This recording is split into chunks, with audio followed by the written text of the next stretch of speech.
Mga kapamilya, patuloy kaming maglilingkod.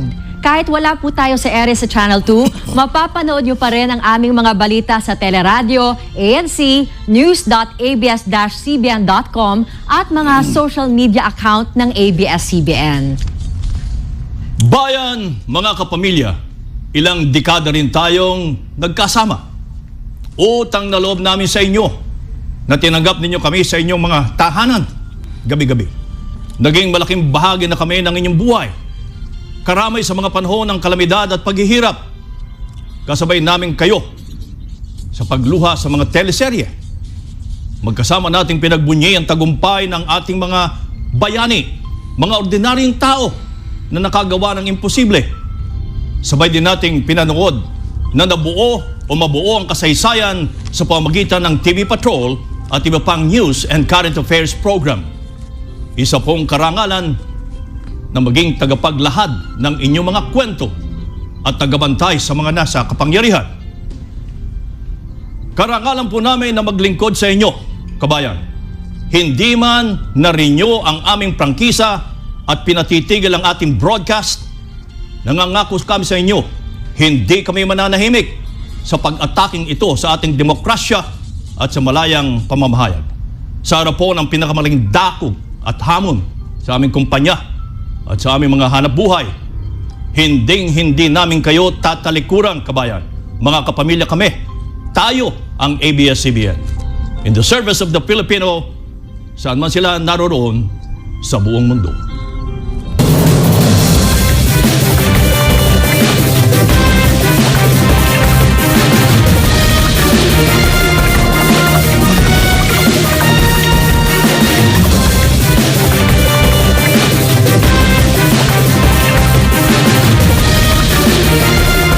Ito po ang kwento ng ating ABS-CBN. Mas priority nila kung paano mabuklod yung pamilya sa kabila ng mga pagsubok sa buhay. Everyone that's part of Showtime will continue to bring you happiness. Maraming salamat, kapamilya. I love you very much. Ang hindi magbabagong motto ng ABS-CBN ay in the service of the Filipino. The only reason for the existence of our business is to render public service. Ang ginagawang proyekto po ng ABS-CBN ay malaking tulong po sa aming mga mahihirap. Ang mga programa sa ating channel ay salamin ng buhay ng Pilipino. Paborito ko ay manood ng Kadinang Ginto. Mahal ko si Cardo. Ayaw kong maaapi siya. Naramdaman ko ang happiness sa mga show ng ABS. Tulungan ang abuti ang pangarap mo at nakabuti ang sarili mo. Ang news naman ng ABS-CBN ay siya pa ring pangunahing source of information ng Pilipino. Di pa matudaan sa usa ka lolo. Pagsaka sa precious tips na dapat tandaan. Kapag may mga balita, tinatawag ko yung mga anak ko para mapanood nila at napapaliwanag ko rin sa kanila. Marami kaming napanood na ganyang incident sa TV Patrol. Na-apply naman namin yan kung paano kami trubabaho. Ang ABS-CBN ay katuwang din ng gobyerno sa iba't ibang uri ng serbisyo publiko. Kasama dito ang mabilis na pag-agapay sa mga biktima ng kalamidad at trahedya sa pamamagitan ng Sagip Kapamilya. Huwag tayong mawalan ng pag-asa. Katuwang ng pamahalaan sa edukasyon ng kabataan sa pagprotekta sa kaligtasan ng mga bata. Tinulungan ka po nilang lumaban. Tinulungan ka nilang i-discover mo kung sino ka. Sa pangangalaga ng kalikasan. Yung mga dinala at itinanim namin dito na dala ng ABS-CBN, napapakinabangan ako. Marami na po kaming, may mga na-harvest na po kaming bunga dito. Sa pagbibigay ng kabuhayan. Dati, ako ang tinuturuan ng ABS-CBN. Ngayon naman yung akin natutunan, ipinapaabot ko rin doon sa aming community. Kailangan kung kami ay magkaroon, magbigay din naman kami sa iba. Sa pagpapahalaga sa kalusugan. Sila po yung naghanap ng foundation para kay Baby Dylan para maoperahan po siya agad. Pagkatapos po ng operasyon niya, maganda naman po yung naging improvement din sa katawan po niya. Yan po ang ating ABS-CBN. Kinalakihan nating lahat, naging bahagi ng buhay ng Pilipino. Nais pa rin kalikasan ng bawat kapamilya. Maraming salamat po sa maraming taon na kami po ay inyong pinatuloy sa inyong mga tahanan. Maraming salamat po sa maraming taon na ating pinagsamahan. Hanggang sa muli, kapamilya.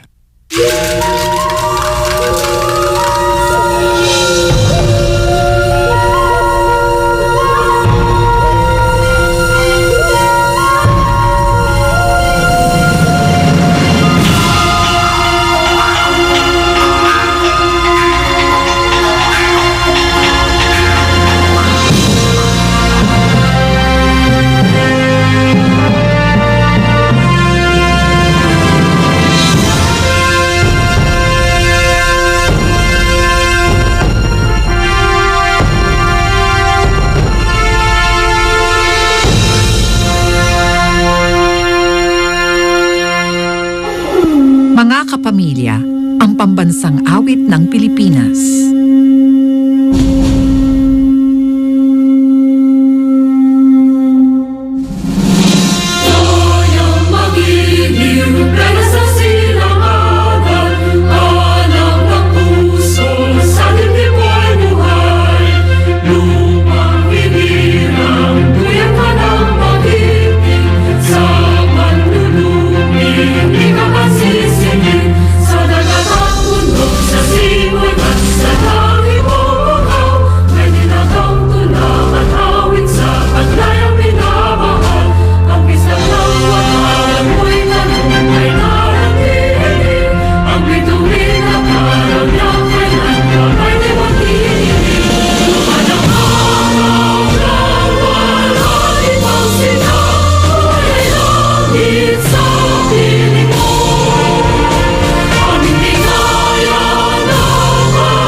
This is ABS-CBN Corporation Channel 2, a commercial television station transmitting on a 346.2 kilowatt effective radiated power with permit number BSD-0121-2018 MOD, authorizing this station to operate until December 31, 2020. ABS-CBN Channel 2 transmitter is located at ABS-CBN Broadcast Center, Sergeant Esguerra Avenue, Diliman, Quezon City.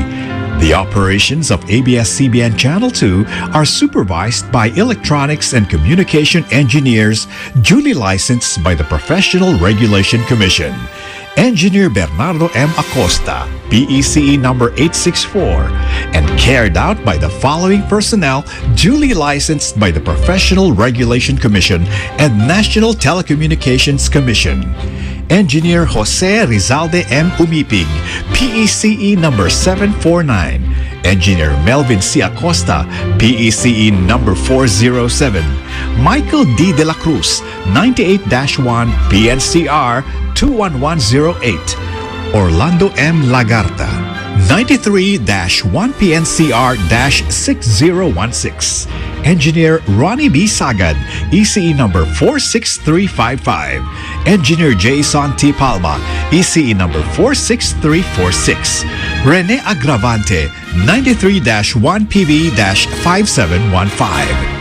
ABS-CBN Channel 2 programming can also be seen at the following stations: TV32 Santo Tomas Benguet, TV3 Santo Tomas Benguet, TV11 Amuyao Mountain Province, TV7 Ilocos Norte, TV11 Ilocos Sur, TV34 Ilocos Sur, TV2 Isabela, TV3 Tuguegarao, TV9 Apari, TV11 Batanes, TV34 Tarlac, TV34 San Miguel, TV46 Pampanga, TV12 Olongapo, TV13 Botolan, TV11 San Jose Occidental Mindoro, TV40 Halahala, TV46 San Pablo Laguna, TV10 Batangas, TV7 Catanduanes, TV7 Sorsogon, TV11 Naga, TV4 Legazpi, TV10 Tabaco, TV4 Murcia Negros Occidental, TV9 Calibo, TV2 Tacloban, TV40 Bacolod, TV3 Cebu, TV9 Bohol, TV12 Valencia Negros Oriental, TV3 Zamboanga, TV4 Iligan, TV2 Malaybalay Bukidnon, TV4 Davao, TV3 General Santos, TV5 Cotabato, TV11 Butuan. This is ABS-CBN Corporation Channel 2 in the service of the Filipino. Now signing off.